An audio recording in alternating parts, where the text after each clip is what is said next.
Fala, meus consagrados, bem-vindo à aula 3 sobre a P1 de Básica 2. Neste vídeo mostraremos o que é um espelho de corrente simples, para que serve, quais suas vantagens e desvantagens. Uma coisa antes de começar a aula é lembrar que quando o coletor e a base de um mesmo transistor estão em curto-circuito, ele se comporta como se fosse um diodo direto. Vamos assumir que todos os transistores têm a construção idêntica, ou seja, não há variação entre eles, beleza? A gente vai assumir isso em todas as aulas, caso alguma exceção eu fale durante o processo, beleza? Mas por que usar um espelho de corrente? Como vimos anteriormente, resistores são caros de fazer dentro de um circuito integrado.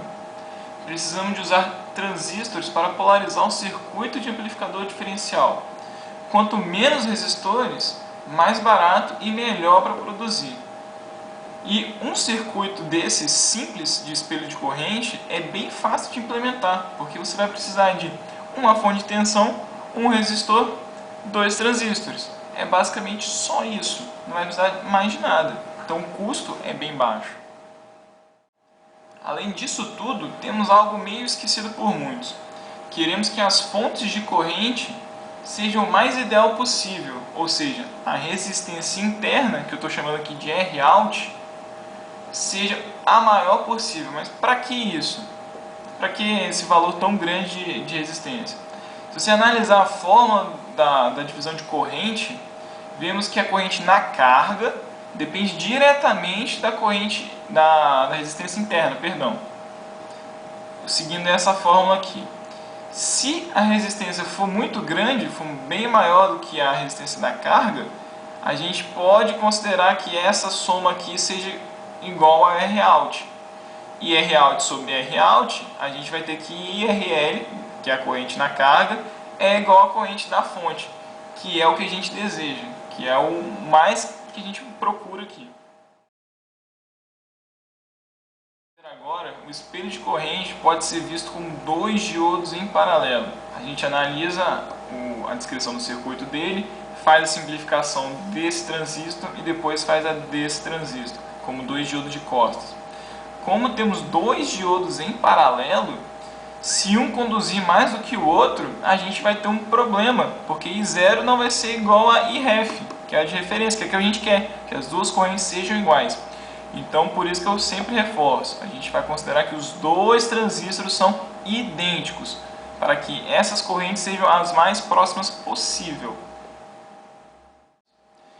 Temos algumas características importantes do espelho de correntes.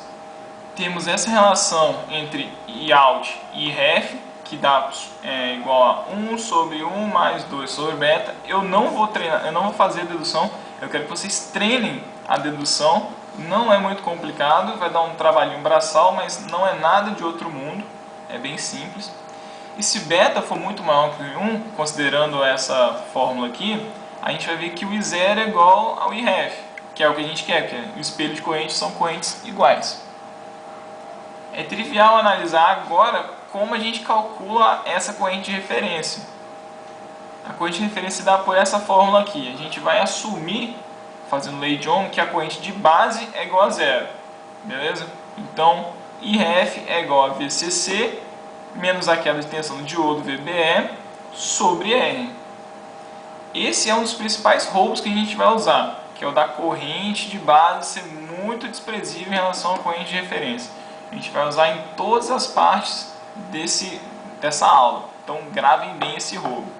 Lembrando também que isso só funciona se V0 for maior que VBE, mas isso já é assumido. A gente já vai considerar que isso já se cumpre. Para copiar as correntes com vários transistores, podemos colocar vários outros acoplados na mesma base de um transistor aqui, conforme o desenho. Tem vários transistores acoplados à mesma base de um transistor. E neles vão passar sempre um I0 aqui, ou dependendo de como ele for construído, vai passar 2I0 ou menos I0, depende da construção do transistor. Mas é bem mais fácil que a gente põe como se fosse em paralelo os transistores para ter várias correntes iguais, ou proporcionais. transistor PNP. A análise é idêntica, é parecida com o NPN, com o coletor e a base curto-circuitados e outro transistor polarizado corretamente. A análise é igualzinha, então é sempre bom a gente ter a outra visão para só bater o olho e identificar. Isso aqui é um espelho simples, então demora menos tempo para fazer a questão e a gente precisa de agilidade, que é muita conta que a gente tem que fazer. Agora juntando os dois tipos de transistor, o NPN e o PNP. Agora vem a melhor parte, que a gente vai juntar os dois espelhos. Na esquerda a gente tem a configuração usual encontrada no 741. E é por aqui que, onde você for encontrar no circuito lá, é por aqui que você começa, faz toda a análise fazendo aqui. Porque a gente tem que saber o valor da corrente de referência, o IREF. A gente tem que saber. E temos que considerar que todas as correntes de base vão ser próximas de zero. A gente precisa assumir isso para fazer as nossas contas e facilitar a nossa vida. É necessário. Então, temos essa fórmula aqui.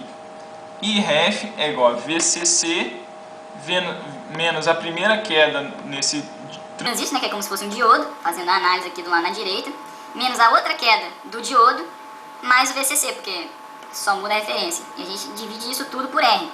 Aí a gente tem o valor de IREF, que vai ser igual, quando a gente acoplar os outros transistores, que vai ser igual, novamente, dependendo da construção. Considerando os betas iguais, vai aparecer I01 e I02 aqui nos outros transistores igual a IREF, que é o que a gente quer. São vários espelhos para várias outras polarizações. Concluindo e vendo os problemas, qual é o problema de usar essa configuração? O problema é que o único R-out dessa fonte de corrente, desse espelho de corrente, é a resistência de Early, o R0, que a gente chama lá, a gente já estudou em Básica 1, que é a tensão de Early dividida pela corrente do coletor. E ela é pequena, ela não é grande o suficiente. A gente quer que a resistência de saída seja a maior possível. E a gente vai ver nas próximas aulas como fazer isso. E também é bem mais sujeito a variações na saída se o beta não for tão grande, que nem a gente tinha analisado mais no início. Essa fórmula aqui pode implicar que 0 sobre F não seja tão igual quanto a gente queira. A gente quer que seja o mais igual possível. Então, galera, meus consagrados, é isso. Na próxima aula a gente vai ver como contornar algum desses problemas aqui usando o espelho de corrente melhorado. E uma coisa importante de se lembrar sempre, se você sabe o datasheet, você sabe tudo. Então, até a próxima.